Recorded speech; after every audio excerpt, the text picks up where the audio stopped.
Bonjour, je suis avec Louis Combe, une nouvelle fois dans nouvel épisode de l'Esprit de combat.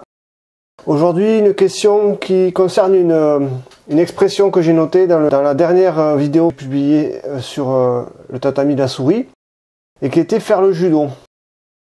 Donc, je dirais que faire du judo se traduit par pratiquer le judo, alors que faire le judo se traduirait par construire le judo. Est-ce que c'est une interprétation juste? Et pouvons-nous en discuter? En discuter, oui. Quelle interprétation soit juste, oui.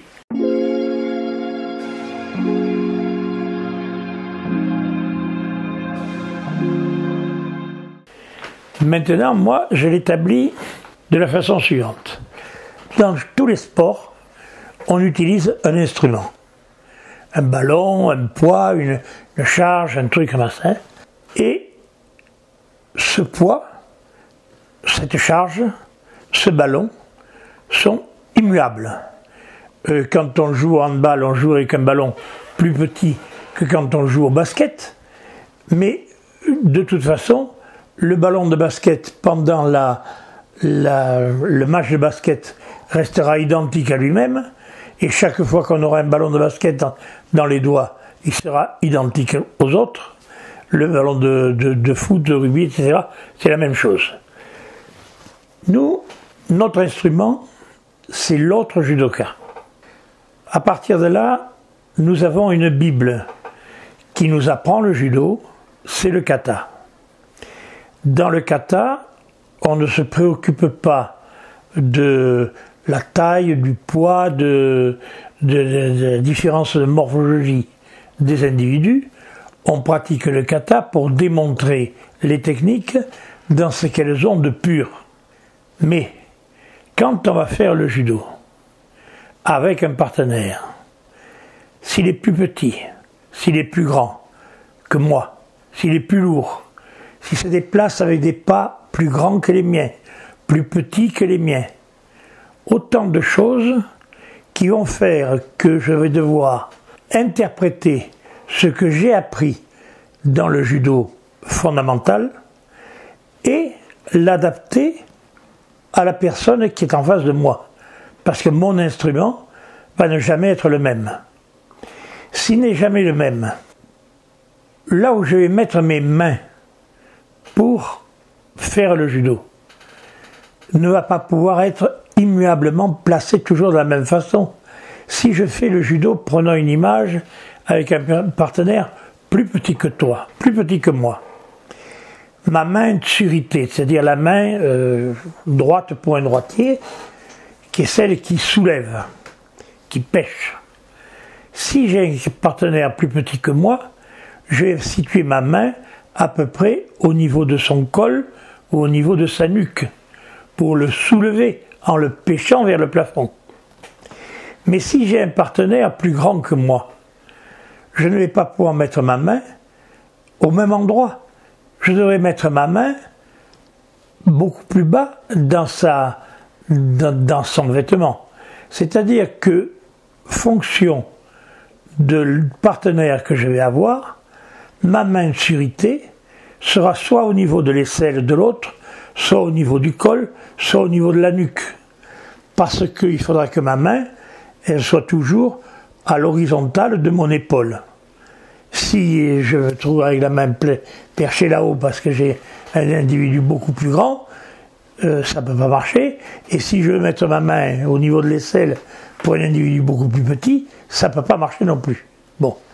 Pour l'autre main, Ikité, celle qui dirige, la fonction de l'attitude de l'horizontale entre les pieds et les épaules et les hanches de mon partenaire. Ma main va être plus près du poignet, ou plus près du coude, ou plus près de l'aisselle. Mais elle va devoir varier. Donc s'il va falloir que moi, en faisant le judo et en variant mes partenaires, j'arrive non plus à réciter quelque chose que j'ai appris, comme le lanceur de poids, qui lui aura toujours un poids de 7 kg 257, il sera toujours dans un cercle de 2,03 m de diamètre, qui se déplace en rotation comme on le fait maintenant comme le lancer du disque, qui se déplace en sursaut latéral, qui se déplace en propulsion arrière comme on le faisait, de toute façon, son poids restera identique et son cercle restera identique. Donc, il n'aura pas besoin de s'adapter ni au poids ni au disque.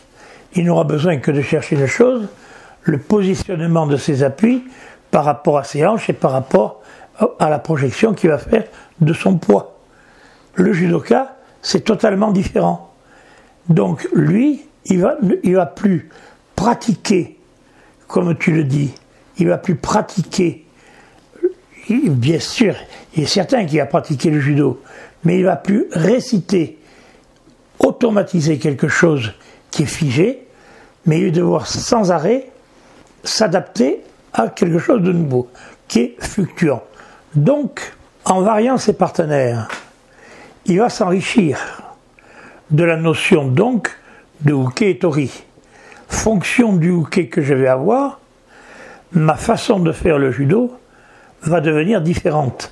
Si j'ai un partenaire qui est plus lourd que moi, et si j'ai un uke qui est plus léger que moi, plus grand que moi, plus petit que moi, etc., etc., il se déplace en jigotai et en shizentai autant d'éléments différents qui vont faire que je ne pourrai pas faire sur n'importe quel partenaire exactement le même geste pour arriver à faire Uchimata. C'est, je pense, pourquoi je dis qu'on ne fait pas du judo, mais on fait le judo. Alors j'ai une image, je ne sais pas si ça pourrait être une image qui parle. C'est-à-dire que si on va arriver à construire une maison, par exemple, oui. En fait, la finalité restera la même, c'est-à-dire oui. La maison, oui. Sauf qu'au départ, on n'a pas les mêmes matériaux. C'est-à-dire qu'il faudrait qu'on soit capable de faire une maison à la fois avec des agglos et à la fois avec des Lego, en fait. Tu as tout à fait raison. Et d'autre part, c'est là que l'on va voir combien ton image était intéressante. Parce que celui qui va faire la maison, il s'appelle un architecte. Or, l'architecte, tu vas lui dire que tu voudrais une maison qui soit en gros de tant de mètres carrés, de ceci, de cela, mais c'est lui l'architecte qui, en fonction de ce que il va percevoir de ta personnalité, va faire varier toutes ces notions d'architecture pour arriver à te construire la maison qui conviendra à ton type d'individu. Oui. Donc tu as bien tout compris dans mon image, et ton image de l'architecte est à mon avis celle qui est la plus intéressante. Oui, d'accord. Alors après, il y a une question par rapport à l'évolution du judo, c'est-à-dire que il y a quelque chose qui fluctue et qui fait fluctuer le judo, c'est l'arbitrage. Oui, et ça c'est dommage. Je dis c'est dommage, pourquoi ? L'arbitrage doit être garant de la sauvegarde des individus en faisant le judo. Du temps où j'ai commencé à apprendre le judo, on avait le droit de faire des clés de tête. C'est la raison pour laquelle, étant debout, c'est la raison pour laquelle les gens se tenaient très droits. Ils ne pouvaient pas se mettre en gigotaille comme on le voit actuellement, tête à la première, parce que sans ça, ils se prenaient des clés de tête. On s'est rendu compte que ça pouvait être dangereux pour les vertèbres cervicales, donc pour la survie de l'individu. Et là, l'arbitrage a dit, on ne fera plus ces techniques-là en faisant du judo de compétition. Parfait. Là, l'arbitrage a bien rempli son rôle. Mais là où l'arbitrage peut devenir nocif, si je peux dire, c'est-à-dire négatif, c'est dans la mesure où il interdit des formes de techniques qui ont toutes, tant qu'elles sont, leur valeur profonde. Si je prends le fait de ce que, lorsque tu vas faire au Sotogari, je suis assez habile pour faire Teguruma, c'est une technique valable comme une autre. Maintenant, c'est interdit. C'est interdit, pourquoi ? Parce que il y a eu, de la part des judokas aussi, un déviationnisme. À savoir que, sous l'influence du sambo, on a vu des nations dans lesquelles on était toujours en train de, comme on dit, sauter aux pattes. C'est-à-dire chercher à attaquer les jambes en restant debout. Bon. Ce qui est permis en lutte libre, interdit en lutte gréco-romaine par parenthèse. Or là, nous, dans le judo, la seule fois où on peut effectivement aller saisir les jambes, c'est sur une technique précise. qui s'appelle Morotegari. Alors, étant donné que ça devenait négatif, parce que ça ne permettait pas aux judokas de se livrer pour faire des techniques de hanche, pour faire des techniques d'épaule, on a dit on ne peut plus attaquer aux jambes. C'est bien de dire on ne peut plus attaquer aux jambes, mais on aurait dû dire c'est bien de ne plus attaquer aux jambes, mais toutefois, on peut conserver les formes de Teguruma, les formes de Sotomaki, de Kouchimaki Komi, etc. D'accord? Donc, l'arbitrage, dans sa rigueur, est d'une part une sauvegarde du judo, mais d'autre part, peut avoir une influence néfaste sur le judo. Et oui, ça transforme toutes les attitudes. Les attitudes. Et à partir de là, ça transforme toutes les possibilités d'attaque. Là, actuellement, on voit quoi essentiellement? Des formes de moroté, makikomi, moroté à genoux, etc. Des formes de yokoguma, yokokare, mais on ne voit plus, sauf de la part des Asiatiques, des Uchimata, des Hanegoshi est une technique qui n'existe plus. Haraigoshi de moins en moins. Moi, je me souviens d'un Hanegoshi de Ono en finale des championnats du monde. Mais bien entendu, mais bien sûr. C'est exceptionnel, quoi. Mais bien sûr. Alors qu'Hanegoshi est une technique qui, dans la mesure où les deux partenaires se tenaient droit, tenaient en Shisentai, c'était une très grande technique de compétition. Moi, je faisais très bien à Hanegoshi. Et nous avons eu un combattant français, Patrick Clément, qui faisait très bien Hanegoshi en tant que champion d'Europe.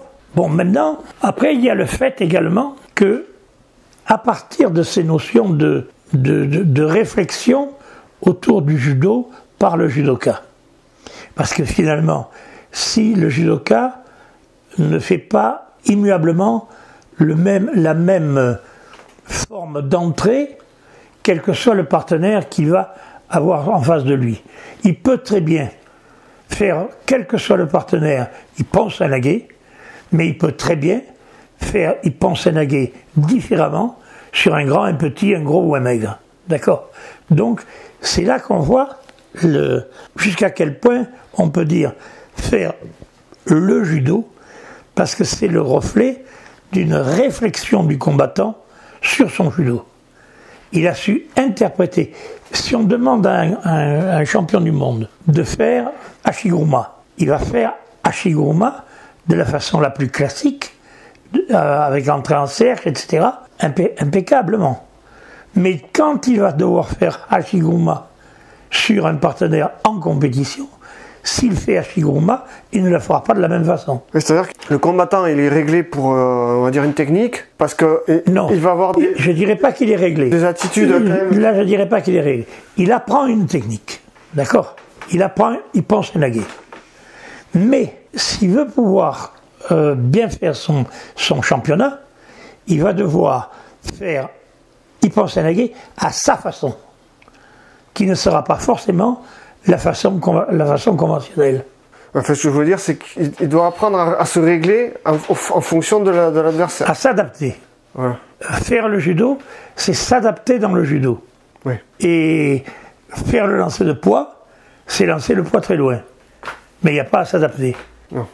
Alors on prend un instrument, un canon, on le renvoie. Oui, en fait, ce que j'essaie d'expliquer, c'est que par exemple pour le poids, il y a toujours une attitude qui va être identique. Oui. Donc le judoka peut adopter une attitude, on va dire, identique dans une situation précise, oui. Genre un mannequin ou toujours le même partenaire, etc. Sauf que même le partenaire, il peut, puisqu'il est vivant, il peut changer son attitude, donc il peut durcir, etc. Et si c'est un autre partenaire, c'est encore plus compliqué. Donc là, c'est à ce moment-là qu'il faut se régler en fonction et s'adapter en fonction des partenaires. Voilà.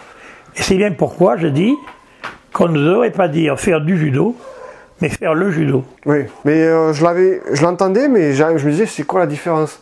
Parce que mais moi, tu vois, ça peut être, ça peut paraître parfois peut-être évident. Choquant. Non, enfin, choquant, oui, mais dans la façon de le dire, parce que on le dit pas comme ça. On a l'habitude de l'entendre faire du judo. Oui, donc quand on entend faire le judo, on se dit c'est une faute de français. Mais non, mais en fait c'est le même verbe, mais le même verbe qui a deux significations différentes. C'est exact. Moi, tu vois, c'est par par ma réflexion que j'en suis arrivé à cette notion de faire le judo. D'autre part, je dis faire le judo, pourquoi aussi, parce qu'il y a une autre partie qui fait qu'on peut dire faire le judo, c'est que je vais tantôt faire le judo en tant que tori, mais je peux aussi faire le judo en tant que bouquet. Et je vais toujours faire le judo. Parce que je vais te permettre de faire ton judo, mais petit à petit te tendre des pièges pour que tu enrichisses ta façon de le faire. Oui. Tu vois, donc c'est là qu'on retrouve l'entraide et la prospérité mutuelle, qu'on retrouve. Si on regarde bien, Jigoro Kano n'a pas été un individu qui ait dit des livres et des livres de choses. Non. Il a dit 3 choses essentielles. Ou 4. Jitaikyoe, Serokudenyo, Uketori, Kata, Randori. Terminé. Et là, tout est là dans ces vocables-là. Et c'est quand on réfléchit un peu qu'on se rend compte que c'était très concis, mais très profond tout ce qu'il a pu dire. Oui. Ben, c'est une belle conclusion pour la question.